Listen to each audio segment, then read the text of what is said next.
마음을 시원하게 은혜로 적시시는 말씀에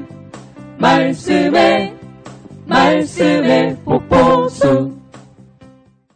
안녕하세요. 말씀의 폭포수의 김대광 목사입니다. 여러분도 한 주간도 그리스도 예수 안에서 평안하셨습니까? 하나님의 은혜는 항상 성도들과 함께하는 줄 믿습니다. 때론 우리가 이해하지 못하는 상황과 환경 속에서 고민하고 때론 믿음이 흔들릴 때도 있지만 하나님이 실수하지 않으신다는 것을 전제로 모든 것들을 바라본다면 우리가 그 안에서 주의 음성을 듣고 그 안에서 하나님의 선한 뜻을 발견하는 귀한 통로가 될 줄 믿습니다. 오늘은 지난주에 이어서 마태복음서 12장 46절에서부터 50절에 있는 말씀을 가지고 은혜를 나눠보고자 하는데요. 본격적인 은혜를 나누기 앞서서 찬양 하나 듣고 오고자 합니다. 김대환이 부릅니다. 하나님은 실수하지 않으신다네. 하나님은 우리 인간과는 다르죠. 하나님은 하실 수 없는 게 있는데 그것은 실수입니다. 오늘 우리가 그 굳건한 믿음으로 오늘도 삶에서 승리하는 복된 은혜가 있었으면 좋겠습니다. 오늘 은혜 나눌 말씀은 마태복음서 12장 46절에서부터 50절에 있는 말씀인데요. 제가 봉독해드리고자 합니다. 예수께서 무리에게 말씀하실 때에 그의 어머니와 동생들이 예수께 말하려고 밖에 섰더니 한 사람이 예수께 여짜오되 보소서 당신의 어머니와 동생들이 당신께 말하려고 밖에 서 있나이다 하니 말하던 사람에게 대답하여 이르시되 누가 내 어머니이며 내 동생들이냐 하시고 손을 내밀어 제자들을 가리켜 이르시되 나의 어머니와 나의 동생들을 보라. 누구든지 하늘에 계신 내 아버지의 뜻대로 하는 자가 내 형제요 자매요 어머니라 하시더라. 아멘. 오늘 본문의 말씀을 보면 오늘 본문이 있게 된 배경은 이렇습니다. 서기관과 바리새인들이 예수님께 표적을 구했고 예수님은 그러한 그들의 악함을 보시고 말씀하셨죠. 요나의 비유를 들어서 남방 여왕을 비유를 들어서 더러운 귀신, 7 귀신을 비유를 들어서 말씀하실 때 예수님의 어머니와 그 동생들이 예수님께 말하려고 밖에 서 있는 것을 보고 그 중에 한 사람이 예수님께 말씀했습니다. 47절에 보니까 한 사람이 예수께 여짜오되 보소서 당신의 어머니와 동생들이 당신께 말하려고 밖에 서 있나이다 하니라고 성경은 말하고 있습니다. 예수님께서 말씀하실 때 예수님의 어머니인 마리아와 그 형제들이 예수님을 찾아왔고요. 예수님은 누가 내 형제요 어머니냐라고 말씀하셨죠. 예수님께서 육신적 부모, 형제와의 혈연적 관계를 무시하신 것으로 오해하기 쉬운데요. 그러나 예수님은 십자가에 달려서 인류의 구원이라는 엄청난 과업을 수행하시면서도 육신적 모친에 대한 염려와 배려를 잊지 않으신 분이셨습니다. 요한복음서 19장에 그 내용이 잘 나와 있는데요. 요한복음서 19장 25절에서의 말씀을 보면 예수의 십자가 곁에는 그 어머니와 이모와 글로바의 아내 마리아와 막달라 마리아가 섰는지라. 26절 예수께서 자기의 어머니와 사랑하시는 제자가 곁에 서 있는 것을 보시고 자기 어머니께 말씀하시되 여자여 보소서 아들이니이다 하시고 27절 또 그 제자에게 이르시되 보라 내 어머니라 하신데 그때부터 그 제자가 자기 집에 모시니라. 요한복음서에 나와 있는 말씀과 같이 예수님은 육신적 관계에도 그 도리와 책임을 다하셨던 분이셨습니다.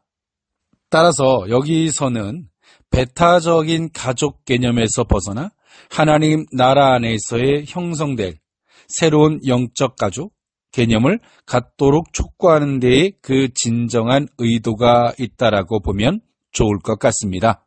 사실 하나님을 한 아버지로 섬기며 고백하는 자들끼리 형제적 우애와 희생을 나누는 것은 너무나 당연한 것이겠죠.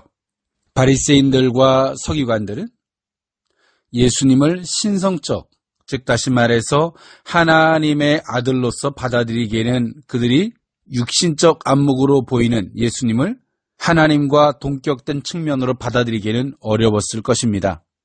그들이 그때 당시에 가지고 있었던 종교적 태도를 비춰보면 예수님을 신성으로 받아들인다는 것은 굉장히 어려운 요소 중에 하나였을 것입니다. 예수님 앞에 어떠한 트집을 잡으려고 논쟁의 요소를 찾으려고 했던 서기관들과 바리새인들, 그들과의 논쟁, 표적을 요구했던 그들의 모습.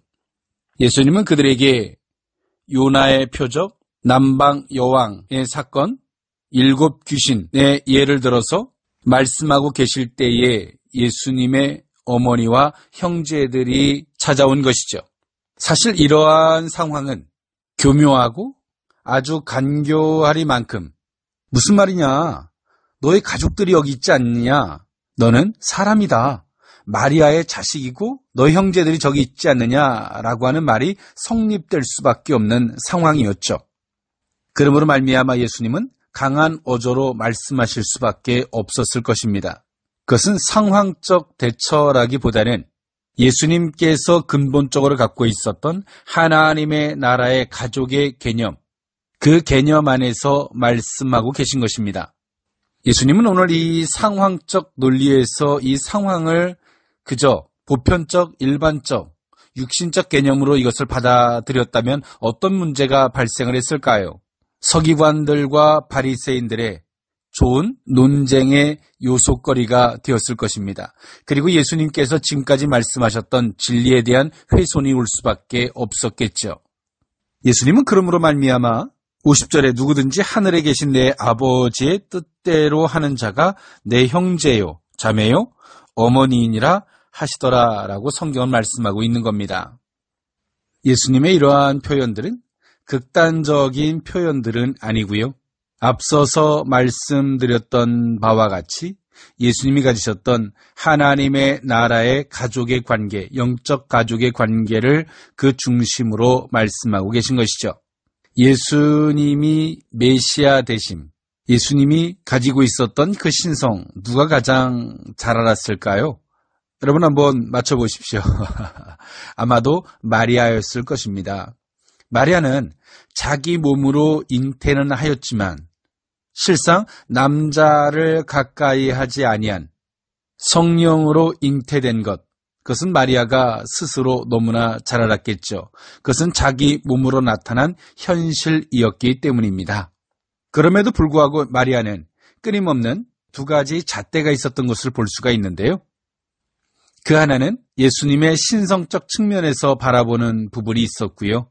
가나안 혼인잔치 때 예수님이 물을 포도주로 만드는 그 사건 속에서 마리아가 말하는 것을 보면 잘 알 수 있습니다. 그러면서도 또 예수님의 육신적 측면으로 예수님을 바라보는 부분이 있지요. 그것은 마리아가 임신을 하여 예수님을 해산하는 육신적 경험, 그 현실에 대한 부분도 마리아 속에 있었기 때문에 그럴 수 있는 요소가 존재했겠죠. 또 예수님의 그 형제들 또한도 당연히 이러한 육신적 안목과 육신적 가족의 혈연적 가족의 관계 속에서 예수님을 바라볼 수밖에 없었을 것입니다. 그것은 아주 어렸을 때부터 같이 한 가족에서 한 어머니와 한 아버지 밑에서 같이 한 형제로서 살았기 때문이죠. 예수님의 어떤 특출난 행동이 있다 할지라도 형제로서 예수님을 신성적 측면으로 바라보기에는 어려웠을 것입니다. 그것은 내가 일반적으로 한 부모 밑에서 한 형제로서 오랫동안 살면서 익숙해졌기 때문이겠죠. 그러나 예수님이 하셨던 사역, 또 예수님을 통해서 나타났던 하나님의 능력들을 바라보면서 그 형제들 또한도 많은 혼란스러움이 있었을 것입니다. 한편에서는 형제로서 혈육적 측면에서의 안목도 있었을 것이고요. 또 한편에서는 형제인 예수님을 통해서 나타나는 초자연적인 능력을 바라보면서 예수님을 단순하게 형제로 바라볼 수만 없는 그런 고민이 형제들에게는 있었겠죠. 하물며 내부적인 가족 안에서도 이 고민이 있었을 텐데요. 그 한 동네에 살았던 사람들, 또 내지는 그 주변에 있었던 사람들이 예수님을 가리켜서 하나님의 아들, 또 하나님과 동등된 삼위의 하나님으로서 인정한다라고 하는 것은 결코 쉬운 일은 아니었을 것입니다. 사실 이러한 안목은 혈육적, 지식적인 안목에서는 어려웠을 것이고요. 오늘 베드로의 신앙 고백 가운데 예수님이 말씀하셨던 것처럼 이것을 알게 하신 이는 하나님이라 라고 말씀하셨던 것처럼 하나님의 성령의 능력이 아니고서는, 성령의 은혜가 아니고서는 결코 알 수 없는 영역일 것입니다. 신앙도 그런 것 같습니다. 우리가 일상의 삶 속에서 나타나는 상황들, 또 현상들, 그러나 그 모든 것들을 통해서 하나님의 주권을 인정하고 하나님의 섭리, 하나님의 손길을 인정한다는 것은 결코 인간의 힘으로는 어려운 영역입니다. 하나님의 은혜가 없으면 결코 할 수 없는 영역일 것이라 사료되어집니다. 예수님의 십자가에 못 박혀 죽으심도 어찌 보면 그 일반적인 세상의 논리 속에서 바라보면 가룟 유다의 배신, 또 빌라도가 정치적인 결정, 유대인들이 갖고 있었던 그릇된 정서, 사실 이 모든 것들을 바라보면 그들이 나쁜 사람들이죠. 그러나 하나님의 섭리, 하나님의 나라, 또 하나님의 약속 안에서 바라보면 어떨까요? 예수님의 십자가에 못 박혀 죽으심으로 말미암아 인류의 구원을 얻고자 하는 것은 이미 하나님의 계획 속에서 있었던 것이고요. 이미 이렇게 될 일에 대해서 이미 성경은 약속하고 있었다는 사실이죠. 그렇다면 우리는 이런 고민을 할 수밖에 없을 텐데요. 그러면 그들의 잘못은 뭘까? 이런 고민을 할 수밖에 없겠죠. 그러나 성경은 우리에게 그 답도 주고 있습니다. 악한 자는 악한 날에 하나님이 쓰신다라는 말씀이 있죠. 그러나 우리는 생각해야 할 것입니다. 우리는 불의의 도구로 쓰임받을 것이 아니라 선한 도구로 쓰임받는 저와 여러분들의 모습이 될 수 있었으면 좋겠습니다. 사두개인들, 서기관들, 바리새인들, 사실 이들의 모습들 또한도 그들이 지금까지 알고 믿고 확신해 왔던 그 기준으로만 바라보니 예수님을 볼 수 없는 것이죠. 그리고 그것을 끝까지 고집할 때에 대립이 되는 것이고요. 그 대립은 결국에는 예수님을 십자가에 못 박혀 죽게 만드는 불의의 도구로 쓰임받을 수밖에 없었다는 것이죠. 신앙생활은 그런 것 같습니다. 겸손하고요.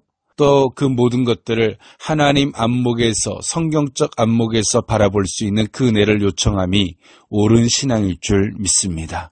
우리는 성령이 조명해 주지 아니하면, 하나님께서 깨닫게 해주지 아니하면 볼 수 없는 것이죠.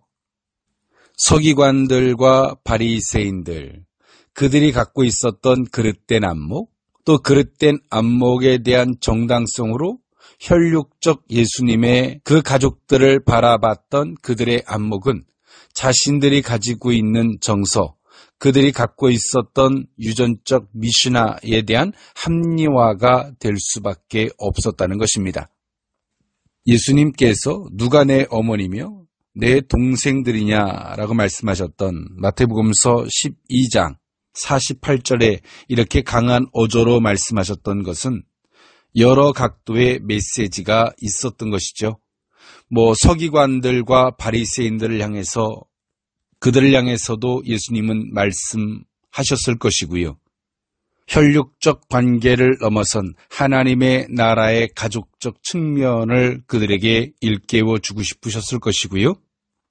그러면서도 예수님을 혈육적 측면에선, 육신적 측면으로만 바라봐야 할 대상이 아닌 것을 그들에게 예수님은 단호하게 말씀하시고 싶으셨겠죠.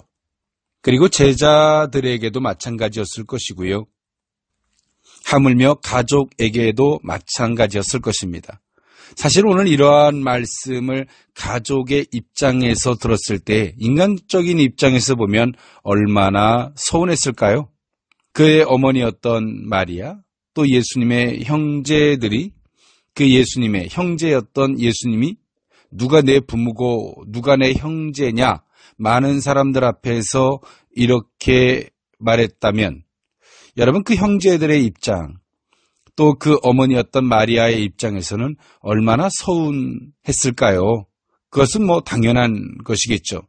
그러나 그 가족들조차도 예수님을 비록 자식 또 형제지만 그것을 가족, 혈육적 측면에서만 바라본다면 그들은 메시아를 볼 수 없는 너무나 슬픈 일이고 잔인한 일일 수밖에 없었겠죠. 그러므로 오늘 예수님은 그 가족들에게조차 던지는 메시지는 단호하실 수밖에 없었을 것입니다. 그리고 예수님은 그리스도, 메시아적인 측면에서 말씀하고 계시죠. 누구든지 하늘에 계신 내 아버지의 뜻대로 하는 자가 내 형제요, 자매요, 어머니이니라 하시더라라고 예수님 말씀하셨습니다. 이 말씀의 전제는 무엇일까요? 예수님은 철저하게 하나님의 주권을 인정하고 하나님의 뜻대로 예수님은 사시고 또 그렇게 살아가실 것을 말씀하고 계시죠. 그리고 그 안에서 하나님 안에서의 그 관계성을 말씀하고 계시다는 것입니다. 혈육적 측면보다 신앙적 관계가 얼마나 중요할 수 있는지 예수님은 단호하게 말씀하고 계시죠. 그러면서 12장 50절에 아버지의 뜻대로라는 표현을 사용하시면서 하나님 나라 백성의 자격을 정확하게 말씀해주고 있습니다. 하나님의 나라의 백성이라면 그 어떤 자격이 주어지고 또 그 자격을 받은 사람들이 행해야 할 책임과 의무와 그 삶의 방향이 어때야 되는지를 분명히 말씀하고 계시죠. 그것은 아버지의 뜻대로 그 삶을 살아야 한다라고 예수님은 단호하게 말씀하고 계시는 것입니다. 오늘의 말씀을 정리하면 이렇습니다. 오늘 예수님께서 서기관들과 바리새인들 가운데 논쟁, 그 논쟁의 끝자락에서 예수님의 어머니였던 마리아와 형제들이 예수님을 찾아왔고요. 그 마리아와 형제들을 가르쳐서 한 사람이 말했습니다. 당신의 어머니와 동생들이 당신께 말하려고 밖에 섰나이다 라고 이야기를 했고요. 예수님은 그렇게 말하는 그와 또 서기관들과 바리새인들 및 함께한 사람들에게 예수님은 그 하나님의 나라 또 신앙적 측면에서 말씀하셨습니다. 누구든지 아버지의 뜻대로 하는 자라야 내 형제요 자매니라 라고 말씀하시면서 혈육적 관계를 넘어선 신앙적 관계 그리고 하나님의 나라의 가족 관계에 대해서 분명하고도 확실하게 말씀하고 계시는 것이 오늘 본문의 말씀입니다. 우리는 하나님의 나라를 이해하지 못하면 끊임없는 육신적 안목에 우리는 쉽게 넘어질 수밖에 없고요. 우리는 그 속에서 또 아파하며 살 수밖에 없겠죠. 오늘 우리는 하나님의 나라를 이해할 수 있는 그 신앙의 성숙함, 그 은혜가 있어야 할 것인데요. 이것은 결코 사람의 힘으로는 어렵고요. 성령의 조명하심이 있을 때 가능할 줄 믿습니다. 혈육적 관계가 배타적인 가족 개념에서 벗어나서 하나님 나라 안에서 형성될 새로운 영적 가족의 개념을 가질 수 있는 저와 여러분들의 보다 더 성숙한 신앙, 그런 은혜가 우리 모두에게 함께 했으면 좋겠습니다. 한 주간도 그리스도 예수 안에서 여러분 승리하시되요. 하나님의 나라, 영적인 가족으로 승화시킬 수 있는 저와 여러분들의 복된 한 주간이 될 수 있기를 원합니다. 저는 찬양 하나 들으면서 물러가고자 합니다. 한 주간도 예수님 안에서 평안과 그 승리가 있기를 기원합니다. 김성훈이 부릅니다. 하늘보다 높으신 주사랑. 지금까지 말씀의 폭포수의 김대광 목사였습니다. 감사합니다.